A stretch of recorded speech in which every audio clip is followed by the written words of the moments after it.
All right, so today is day 3 of the PIO shot, which stands for progesterone in oil. And I'm gonna take you through from beginning to end of what it looks like to take this shot. Up until this point, I've been doing all the shots on my own, but Rob has been helping me with the shots because you have to pull back the needle to make sure that there's no blood. And that part I find a bit hard when you're doing it on your own. And so he helps with that part, and then he also prepares it and disposes of it afterwards. So today, what we have to prepare for the shot is we have a heating pad. And so I typically will warm up the area before doing the shot.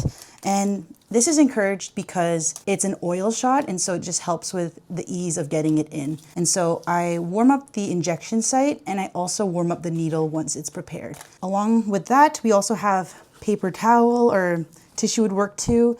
And the reason is because after the needle is removed, there, in our experience, has been a bit of blood, and so you just want to be ready for that. We also have alcohol swabs, that's what it's called? Alcohol prep pads. Alcohol prep pads to clean the vial where the progesterone is pulled from, and also to clean the injection site, so that way we can ensure that everything is nice and clean. We also have a Band-Aid for afterwards. Some people don't use them afterwards. I do, I find it's kind of cute. Today I'm using a Pokemon one. I can tell already it's Psyduck, so I'm pumped for that. This is the needle, how it kind of shows up for us. We live in Toronto, Ontario, Canada. And so what we do is we remove the needle, and then we use this other needle to actually pull the progesterone from the vial. Once that progesterone is pulled in, we then switch out the needle for the original one and use that for the injection. And the reason why is because it's much smaller, and so it's just a lot easier I've heard people accidentally use this needle, and they say that it's like the worst pain. It's like bullet holes, and so make sure that you use the right needle. My dose is 2 milliliters. 2 milliliters. And so Rob is just making sure that we pull the right amount. Another thing that you might want to have prepared is a massage gun, because they say that it helps with alleviating the soreness, to massage it immediately after. So I have a massage gun ready to go. It's all charged up, so I'll be using that. I'm just heating up the oil here and about to put the original needle back on. This is the one that will actually do the piercing. It'll look more like a needle in a second. And this is the massage gun that I have. My dad put an apple sticker on it. We're not sponsored by Apple. Yet. So this is where we warm the needle now. So we've been using it on our heating pad. The other day I accidentally touched the needle on the pad, and so we used alcohol swab to clean it again, just to be extra safe. Can you show me which spot again? Oh, is this the 2 dots? Yeah, those are the 2 dots, so you can go right in between them. Okay, let me just warm this up. How happy are you that I've been doing all my needles on my own? On a scale of 1 to 10, probably like a 12 or 13. Did not want to do this. Everybody says that you're supposed to do it in a dart-like motion. So it's fairly quick jab. Not a stab, but a jab. But Amanda would rather do it turtle pace. Honestly, I just like the control, and the thought of him jabbing me is just too stressful for me. So I just do it on my own, and it works for me. And to be honest, I think I'm really lucky because I don't experience a lot of pain with this needle. You want to alcohol this area? Yeah. Apparently the pain too, it makes a big difference if you get the right spot or not. So make sure you do get the right spot.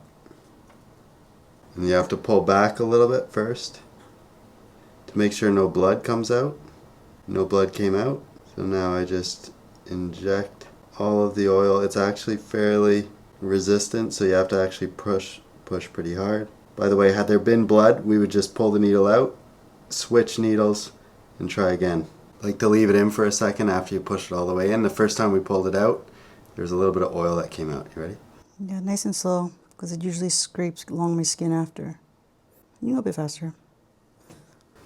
And then we wipe that and do a quick little massagey.